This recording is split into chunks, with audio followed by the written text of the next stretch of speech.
Hello everyone, welcome back to your own channel. आज हम करने जा रहे हैं आपका वर्कशीट नंबर 34 विषय गणित कक्षा 9। हमारी डेट 27 सितंबर के लिए। तो चलिए शुरू करते हैं। आज की वर्कशीट में हम पढ़ेंगे क्षेत्रफल और परिमाप के बारे में। ठीक है, आपको पता होगा बहुत सारी आकृतियाँ होती हैं, वर्ग, आयत, त्रिभुज, और चतुर्भुज ये क्या होते हैं, है ना। तो विभिन्न जो ये आकार होते हैं, आकृतियाँ होती हैं, इन सब के बारे में तो आप पढ़ चुके हैं। तो आपकी कक्षा के कमरे का जो फर्श है वो कैसा है? आयतकार है ना, जिसका क्षेत्रफल और परिमाप ज्ञात किया जा सकता है, हम निकाल सकते हैं। यदि मान लीजिए आप कमरे के फर्श पर उसकी भुजाओं के अनुदिश एक बार चलकर चक्कर लगाते हैं, तो मतलब आपके द्वारा कितनी दूरी तय की गई है वो किसके बराबर होगी? परिमाप के बराबर होगी। मान लीजिए ये आपका फर्श है, इसके चारों तरफ आप एक चक्कर लगाते हैं, तो इसका मतलब आपने कौन सी दूरी तय की गई है? जो परिमाप के बराबर होगी।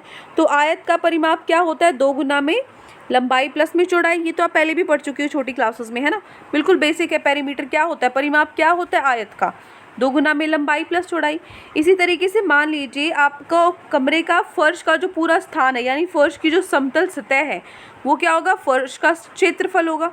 तो आयत का क्षेत्रफल क्या होता है? लंबाई गुना में चौड़ाई, राइट। तो लंबाई या चौड़ाई के जो मात्रक होते हैं मापने की, उसको किस चीज़ में मापते हैं? मीटर, सेंटीमीटर, इस तरीके से माप लेते हैं। तो क्योंकि परिमाप भी किसी आकृति की बाहरी सीमा की कुल लंबाई होता है, इसीलिए परिमाप का मात्रक भी क्या होता है? मीटर, सेंटीमीटर होता है। तो किसी समतल आकृति के क्षेत्रफल को मापने का वर्ग, मान लीजिए आपको क्षेत्रफल निकालना होता है, तो क्या होता है मात्रक? मीटर, वर्ग मीटर होता है, ठीक है, या फिर वर्ग सेंटीमीटर होता है। लेकिन परिमाप क्या होता है? सीधा सीधा मीटर, सेंटीमीटर इस तरीके से लिया जाता है, जो आपकी भुजा होती है। ठीक है, तो आपको पता है कि जो किसी भी त्रिभुज का क्षेत्रफल ज्ञात करने के लिए क्या सूत्र होता है?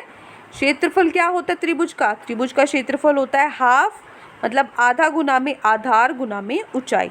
आधार और ऊंचाई को गुना करके उसको आधे से गुना कर देते हैं। ठीक है, तो अब हम क्या करेंगे? किसी समकोण त्रिभुज को, अलग अलग त्रिभुज के किस तरीके से क्षेत्रफल निकालते हैं वो हम पढ़ेंगे। समबाहु, समद्विबाहु और समकोण त्रिभुज, इन सब के क्षेत्रफल किस तरीके से निकालते हैं वो हम सीखेंगे। ठीक है, तो समकोण त्रिभुज में समकोण बनाने वाली 2 भुजाओं को लंबाई और ऊंचाई लिया जा सकता है। ठीक है, जिसपे आपका समकोण बन रहा है, कोण बन रहा है, 90 डिग्री का एंगल बन रहा है, उसको हम लंबाई और ऊंचाई ले लेंगे। तो समकोण मान लीजिए यहाँ पे ABC त्रिभुज है, इसके अंदर AB और BC को मैं आधार और ऊंचाई मान लेती हूँ। तो इसीलिए इस त्रिभुज ABC का क्षेत्रफल क्या होगा? आधा गुना में, क्या सूत्र होता है? आधार गुना में ऊंचाई। आधार मान लिया AB, ऊंचाई मान ली BC, तो AB गुना में BC। ये सब क्या हो गया? ये क्या हो गया? आपका सूत्र हो गया समकोण त्रिभुज का। ठीक है, उसके बाद आता है समबाहु त्रिभुज। समबाहु त्रिभुज क्या होता है? यदि जो तीनों भुजाएं हैं आपकी वो क्या हो? बराबर हो। ठीक है, तो यदि भुजाओं की लंबाई ज्ञात हो तो त्रिभुज की ऊंचाई आसानी से हम ज्ञात कर सकते हैं। कैसे कर सकते हैं? मान लीजिए आपके पास ये त्रिभुज है DEF, इसको अगर हम देखें तो यहाँ पे आपकी जो समबाहु त्रिभुज है उसमें तीनों भुजाएं बराबर होती हैं, तो आप इसकी ऊंचाई आराम से निकाल सकते हो। देखो, आधार तो आपके पास है, आपको सिर्फ ऊंचाई निकालनी है। ऊंचाई आप जो पाइथागोरस प्रमेय है उससे निकाल सकते हो। ये दोनों आपको पता होंगे तो तीसरा आराम से निकल जाएगा। कैसे निकल जाएगा? पाइथागोरस प्रमेय लगाएंगे। जो DG का वर्ग है किसके बराबर होगा? DE के वर्ग माइनस में EG के वर्ग के बराबर। जो DE है वो क्या होगा? 10 का वर्ग, और EG है वो क्या होगा? 5 का वर्ग। 10 का वर्ग 100 है, 5 का वर्ग क्या है? 25 है। 100 माइनस 25 75, 75 होगा। 75 को हम रूट में कैसे लिख सकते हैं? 5√3 सेंटीमीटर। ये इसकी ऊंचाई निकल गई। ये तो ऊंचाई निकली है। तो जो DEF आपका त्रिभुज है इसका क्षेत्रफल क्या होगा? आधार गुना में ऊंचाई होता है, आधा गुना में आधार गुना में ऊंचाई। आधार क्या है आपके पास?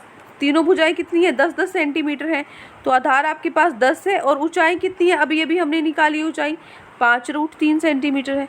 तो 2 से 10 कट गया, 5 पे, तो क्या आया? 5×5 = 25, 25√3 सेंटीमीटर का वर्ग आपका क्या आया? DEF का क्षेत्रफल। तो ये किस तरीके से निकाला है हमने? समबाहु त्रिभुज में हम क्षेत्रफल भी आसानी से निकाल सकते हैं, ये भी हमने देख लिया। अब आता है हमारे पास समद्विबाहु त्रिभुज। समद्विबाहु त्रिभुज क्या होता है? जिसकी 2 भुजाएं बराबर होती हैं। ठीक है, समबाहु में तीनों भुजाएं बराबर थी, अब यहाँ पे 2 भुजाएं बराबर हैं, तीसरी हमें क्या करनी है? तीसरी भी हमें दी हुई है, हमें क्या करना पड़ेगा?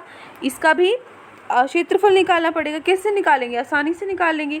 तीसरी भी मान लो दी हुई है, तो पाइथागोरस प्रमेय के साथ हम इसका भी क्या निकाल लेंगे? ऊंचाई निकाल लेंगे, और उसके बाद इसके सूत्र में रख देंगे। तो इसमें भी हमें PS निकालना है, ऊंचाई निकालनी। क्या होगा? PQ का वर्ग माइनस में QS का वर्ग, मतलब 5 का वर्ग माइनस 4 का वर्ग। कितना होगा 5 का वर्ग 25, 4 का वर्ग 16, जो 9 के बराबर है। 9 किसका वर्ग होगा? 3 का वर्ग होगा। तो ये 3 क्या है हमारे पास? ऊंचाई है। तो पी क्यू आर का क्षेत्रफल कैसे निकलेगा? आधार कितना है हमारा? 8 और ऊंचाई हमारी अभी निकली 3 है। ठीक है, तो 2 से 8 कट के आपका 4 पे 4 3 कितना होता है? 12 सेंटीमीटर का वर्ग। तो पी क्यू आर का क्षेत्रफल क्या हो जाएगा हमारे पास? 12 सेंटीमीटर का वर्ग। ठीक है, तो ये हमारे पास समकोण त्रिभुज और समबाहु त्रिभुज और समद्विबाहु त्रिभुज तीनों के किस किस तरीके से हम निकाल सकते हैं क्षेत्रफल, वो हमने देख लिया है। अगर आपको विषमबाहु त्रिभुज का क्षेत्रफल निकालना है तो आप क्या करोगे? तीनों भुजाएं मान लो आपको पता है, लेकिन ऊंचाई आप कैसे ज्ञात करोगे? ऊंचाई तो नहीं पता ना, और ऊंचाई तो उस पर पाइथागोरस प्रमेय से लगा भी नहीं सकते हैं विषमबाहु में। 90 डिग्री का कोण बनता है, कहाँ बनेगा, कैसे बनेगा, वो भी नहीं कर सकते ना। तो इसकी ऊंचाई ज्ञात करने का कोई संकेत हमें नहीं मिलेगा, तो जिसके कारण हम क्षेत्रफल नहीं निकल पाएंगे। तो यदि हम विषमबाहु त्रिभुज की ऊंचाई ज्ञात नहीं कर पाते तो हम क्या करेंगे? त्रिभुज का क्षेत्रफल हम क्या करेंगे? हीरो के सूत्र से निकालेंगे, जो कि हम अगली वर्कशीट में पढ़ेंगे। ठीक है, वो सबसे इंपॉर्टेंट है। पूरा चैप्टर उस क्वेश्चन पे, उस फॉर्मूले पे बेस्ड है और बहुत ईजी है। ठीक है, चलो अब हम चलते हैं हमारे क्वेश्चंस पे। तो आज की वर्कशीट में 2 ही क्वेश्चन आपको दिए गए हैं, जिनका हल अभी हम कर लेंगे। तो पहला प्रश्न आपको दिया गया है, उस समबाहु त्रिभुज का क्षेत्रफल ज्ञात करो जिसकी प्रत्येक भुजा 12 सेंटीमीटर है। ठीक है, समबाहु त्रिभुज जिसकी तीनों भुजाएं बराबर हो। तो एक भुजा 12 सेंटीमीटर है, मतलब तीनों भुजाएं 12 सेंटीमीटर है, उसका क्षेत्रफल निकालना है। बिल्कुल ईजिली हम निकाल सकते हैं।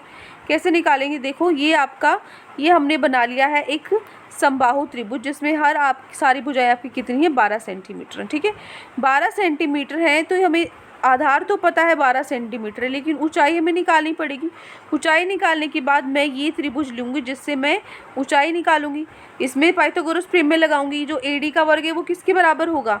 AB के वर्ग के बराबर माइनस BD के वर्ग के बराबर। BD कितना होगा? ये पूरा 12 है, तो इसका आधा हो जाएगा 6। तो 6 का वर्ग, और ये भी क्या है? 12 का वर्ग। 12 का वर्ग 144, 6 का वर्ग 36, 144 माइनस 36 108। 108 का जब हम रूट करते हैं तो क्या आएगा? 6√3। ठीक है, 6√3 आपके पास क्या आया है? AD आया है। ये AD आया है, जो कि आपकी ऊंचाई है। अब तो मैं निकाल सकती हूँ ना, मेरा सूत्र क्या होता है? ABC का क्षेत्रफल क्या होगा? आधा गुना में आधार गुना में ऊंचाई। आधार मेरे पास 12 है, ऊंचाई मैंने अभी निकाल ली है, तो बस फॉर्मूले में वैल्यू पुट कर देंगे हम। कैसे करेंगे? आधार क्या है मेरे पास? आधार मेरे पास ये भी है पूरा 12, सारी भुजाएं 12 थी, और ऊंचाई क्या है आपके पास? 6√3। तो यहाँ से 2 से 12 कट गया, 6 पे 6 6 36, 36√3 सेंटीमीटर वर्ग क्या आया मेरा? त्रिभुज ABC का क्षेत्रफल है। ठीक है, तो ये हो गया मेरा प्रश्न नंबर 1। बिल्कुल ये छोटा सा ही क्वेश्चन था। ठीक है, आगे चलते हैं हमारे प्रश्न नंबर 2 पे। दूसरा प्रश्न भी ऐसा ही है। क्या कहता है दूसरा क्वेश्चन? उस समद्विबाहु त्रिभुज का क्षेत्रफल ज्ञात करो जिसकी समान भुजाएं 10 सेंटीमीटर और तीसरी भुजा 16 सेंटीमीटर है। ठीक है, तो समद्विबाहु त्रिभुज का क्षेत्रफल निकालना है। समद्विबाहु त्रिभुज कौन सा होता है? जिसकी 2 भुजाएं बराबर होती हैं। तीसरी भुजा उसने दे रखी है, तो तीनों भुजा दे रखी है, तो ये तो बिल्कुल आसानी से निकल जाएगा। कैसे करेंगे? प्रश्न नंबर 2। तो देखो, ये हमारा प्रश्न नंबर 2। ये आपके पास एक त्रिभुज दिया हुआ है जिसकी 2 भुजाएं आपकी 10-10 सेंटीमीटर दी हुई हैं, तीसरी आपको दी हुई है 16 सेंटीमीटर। तो इसमें ऊंचाई निकालनी है। आधार तो है 16, लेकिन ऊंचाई नहीं है हमारे पास। जैसे अभी ऊपर निकाला था उसी तरीके से इसमें भी निकाल लेंगे। ये वाला त्रिभुज हम ले लेंगे, इसके अंदर हम ये लंब निकाल लेंगे AD, जो कि हमारी ऊंचाई है। ठीक है, तो यहाँ से जो AD का वर्ग है वो किसके बराबर आएगा? AB का वर्ग माइनस BD के वर्ग के बराबर आएगा। ठीक है, तो AB कितना है हमारे पास? 10 का वर्ग, और BD कितना है? 16 का आधा 8 का वर्ग। ठीक है, तो 10 का वर्ग होता है 100, 8 का वर्ग है 64, 100 माइनस 64 36 होगा। 36 का अंडर रूट करेंगे हम तो आएगा 6 सेंटीमीटर। ये 6 क्या आया है हमारे पास? ये 6 हमारे पास ऊंचाई आई है। तो आधार हमें पता है 16 है, ऊंचाई हमारे पास पता लग गई 6 है। तो जो हमारा सूत्र है ABC का क्षेत्रफल आधा गुना में आधार गुना में ऊंचाई। आधार रखेंगे 16, ऊंचाई रखेंगे 6, तो आपके पास 2 से 16 कट गया 8 पे, और 8 6 कितना होता है? 48 सेंटीमीटर का वर्ग। ये आपके पास आ गया इस त्रिभुज का क्षेत्रफल, जो कि हमें निकालना था। ठीक है, बिल्कुल ईजी था। तो ये हो गया आपका प्रश्न नंबर 2।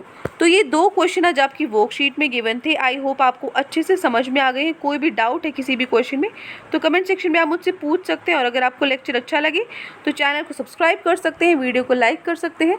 आज के लिए इतना ही, मिलते हैं नेक्स्ट वीडियो में। Till then take care, bye bye.